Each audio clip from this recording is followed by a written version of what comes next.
ராம் ராம். வாழ்க வளமுடன். Voice of காஞ்சி நேயர் அனைவருக்கும் இனிய மாலை வணக்கம். இன்னைக்கு ராமநாமத்தை பற்றி சொல்லிகிட்டே இருந்தால் நமக்கு ரொம்ப சந்தோஷம். எப்படியெல்லாம் இந்தியாவில் கொண்டாடின்னு இருக்கோம் அப்படிங்கிறதுக்கு இது ரொம்ப பெரிய எடுத்துக்காட்டு. பாம்பேயில், குஜராத்தில், ஜாம் நகரில் ரன்பால் ஏரி, அதாவது அங்கே லோக்கலில் சொல்கிற ஏரிக்கு பேர் லக்கோட்டா ஏரின்னு பேர். அந்த லக்கோட்டா ஏரியில் 1961 இந்த கோவிலை, ஆஞ்சநேயர் கோவிலை கட்டினவர் யாருன்னா பிரேம் பிகுஜி மகாராஜ் அப்படின்னு.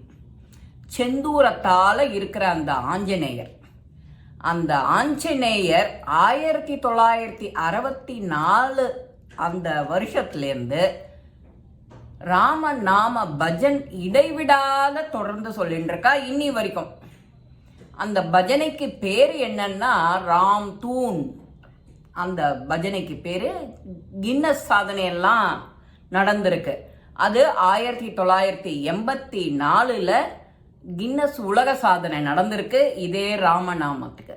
அது என்ன அந்த அப்பேற்பட்ட ராமநாமம் அப்படின்னு சொன்னா 13 எழுத்து கொண்ட ஸ்ரீராம ஜெய ராம ஜெய ஜெய ராமா, ஸ்ரீராம ஜெய ராம ஜெய ஜெய ராமா, ஸ்ரீராம ஜெய ராம ஜெய ஜெய ராமா அப்படிங்கிற இந்த 13 எழுத்து கொண்ட இந்த ராமநாம இடைவிடாத சொல்லின்னு இருக்கா. இப்போவும் 2001 ஒரு பெரிய நில அதிர்வு வந்தது, நிலநடுக்கம் வந்தது.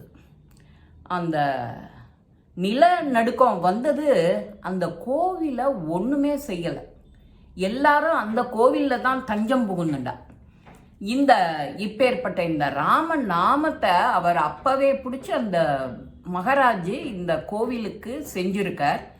அந்த கோவிலில் நீ பஜனை பண்ணணும் அப்படின்னா 2 நாளைக்கு முன்னாடியே உன் பேரை பதிவு பண்ணிக்கணும். அந்த பதிவு பண்ண நேரம், குறிப்பிட்ட நேரத்துக்கு 15 நிமிஷத்துக்கு முன்னாடி நீ அங்கே இருக்கணும். அப்படி உன்னால் அந்த பங்கெடுப்பு அதுக்கு வர முடியல, உனக்கு ஏதோ ஒரு இடையூறு, அதன காரணத்தினால நீ போகலை, பங்கு எடுத்துக்கல அப்படின்னா நீ அதுக்குன்னு ஒரு ரெடியாக ஒரு 4 பேர் கொண்ட குழு ஒன்று ரெடியாக இருக்கும் ரீப்ளேஸ்மெண்ட் பண்ணுறதுக்கு. ஆனால் இடைவிடாத போயிட்டே இருக்கோம் ராமநாமத்தை சொல்கிறதும் கேட்குறதும் ஆனந்தம். அங்கே இடைவிடாத இன்னி வரைக்கும் சொல்லின்னு இருக்கா அப்படின்னா அதெல்லாம் எப்பேற்பட்ட மண் அதுன்னு பாருங்க. புண்ணிய பூமின்னு சொல்கிறது எப்பேற்பட்ட நிதர்சனமான உண்மை. இந்த உண்மையை நாமளும் எல்லா இடத்துக்கும், எல்லா ஊருக்கும் எடுத்துட்டு போய் நாம் எல்லாரும் சின்சியராக செய்யணும். அந்த செந்தூரத்துக்கு, ஆஞ்சநேயருக்கு அவ்வளவு மகிமை. அவர் கதையும் அங்கே நடக்கும். அந்த கோவிலில் கதை நடக்கும். அந்த கதையில் கலந்துப்பா அந்த ஜனங்கள். அந்த ராமநாமா சொல்கிற இடத்துல ஏழை பணக்காரன், ஜாதி, உயர்ந்தவன் தாழ்ந்தவன் எதுவும் கிடையாது. எல்லாரும் ஒன்று. நீ முன்னாடி நான் முன்னாடி, இந்த ஸ்பெஷல் தர்ஷன் எதுவுமே கிடையாது. எல்லாம் ரூல் வயா ரூல் ரூல் ரூல். எப்போதுமே நம்ம சிறப்பு என்ட்ரன்ஸில் இந்த மாதிரி போய் நமக்கு நிற்க இப்போ யாருக்குமே பொறுமை இல்லை. டக்குன்னு ஃபாஸ்ட் ஃபுட்டு மாதிரி ஃபாஸ்ட்டாக எல்லாத்தையும் முடிச்சுட்டு நம்ம வீட்டுக்கு வந்துடணும். ட்ராவலாக ஜாஸ்தியாக இருக்குது, டிராஃபிக்காக ஜாஸ்தியாக இருக்குது அப்படின்ட்டு ஓடி வந்துடுறோம். இந்த மனப்பான்மை நம்மக்கிட்டேயும் இது குறையணும். அப்புறம் கொண்டு போகிற ஒரு இடத்துலையும் தூய்மையாக வச்சுக்கிறது அது நம்ம பக்தர்களான நம்ம கையில். இதுவும் இந்த காலகட்டத்துக்கு ரொம்ப அவசியமான ஒன்று. பிளாஸ்டிக்கெல்லாம் உபயோகம் இல்லாமல் எல்லாத்தையும் நாம் எண்ணத்தை எடுத்துன்னு போனாலும் அந்த இடத்த குப்பை போடாமல், நாஸ்டி பண்ணாமல் வந்தாலே அந்த இடம் ரொம்ப நல்லா இருக்கும்.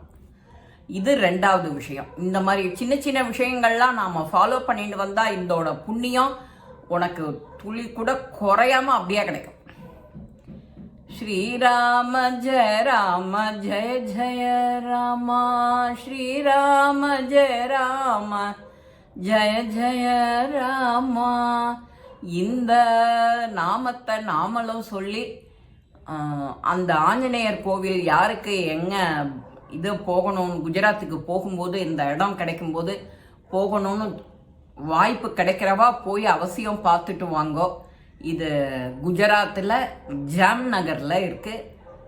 அப்பேற்பட்ட கோவில் 1960-61 கட்டின கோவில். அது எவ்வளவு விசேஷமாக இன்னி வரைக்கும் இடைவிடாத ராமநாமா ஓடின்னு இருக்குன்னா கிட்டத்தட்ட 60, 62, 65 வருஷம் அந்த கோவில் கட்டி பழமையாச்சு. இந்த இடைவிடாத இந்த ராமநாமா சொல்கிறதோ 62 வருஷம், 61 வருஷம் பூர்த்தி ஆகிருக்கும்னு நினைக்கிறேன். 62 ரன்னிங்கில் இருக்கும். இப்பேற்பட்ட ராமநாமா கொண்ட அந்த வைப்ரேஷன் அந்த கோவிலில் எவ்வளவு இருக்கும், அந்த ஏரியாவில் ஜனங்கள் எவ்வளவு சுபிட்சமாக சந்தோஷமாக இருப்பா, எவ்வளவு ஆரோக்கியமாகவும் இருப்பா அப்படிங்கிறத நாம் நினைக்க தோன்றது. சாதாரணமாக 2 தடவை ராம்னு சொன்னால் 108 சொன்ன பலனுக்கே நீ சொல்ல வேண்டாம், ஆத்மார்த்தமாக சொல்லு. அந்த இடம் வைப்ரேஷன் ஆகும். அது நீ சொல்கிறது உன் உடம்புக்கு உனக்கே அது வைப்ரேஷன் ஆகும். அதோட இது உன் காதில் ஃபஸ்ட்டு விழருது, அப்புறம் அடுத்தவா காதில் விழருது. இது எப்பேற்பட்ட பாக்கியம். இந்த பதிவு ராமநாமா பதிவை நீங்கள் எல்லாருக்கும் எடுத்துட்டு போய் சொல்லணும், செய்யணும், ஷேர் பண்ணணும். இந்த வாய்ப்பு கிடைக்கிறவா இந்த ஜாம்நகருக்கு போய் பார்க்கணும். குஜராத் ஜாம்நகர் ஆஞ்சநேயர் கோவிலை போய் பார்க்கணும். இப்பேற்பட்ட மகராஜிகள்லாம் வாழ்ந்த புண்ணிய பூமியை ஒரு தடமான மிதிச்சு கண்ணில் ஒத்திண்டு வரணும். ஸ்ரீராம ஜெய ராம ஜெய ஜெய ராமா, ஸ்ரீராம ஜெய ராம ஜெய ஜெய ராமா. இந்த பதிவு உங்கள் எல்லாருக்குமே பிடிச்சிருக்கோம். லைக் பண்ணுங்க, ஷேர் பண்ணுங்க, பெல் பட்டனை கிளிக் பண்ணுங்க, சப்ஸ்கிரைப் பண்ணுங்க, கமெண்ட்ஸ் பாக்ஸில் கமெண்ட்ஸ் போடுங்க. ஸ்ரீ மகாபெரிவா திருவடிகளே சரணம். நல்லதே நடக்கும். ஆனந்தமாக இருப்போம் நண்பர்களே. வாழ்க வளமுடன்.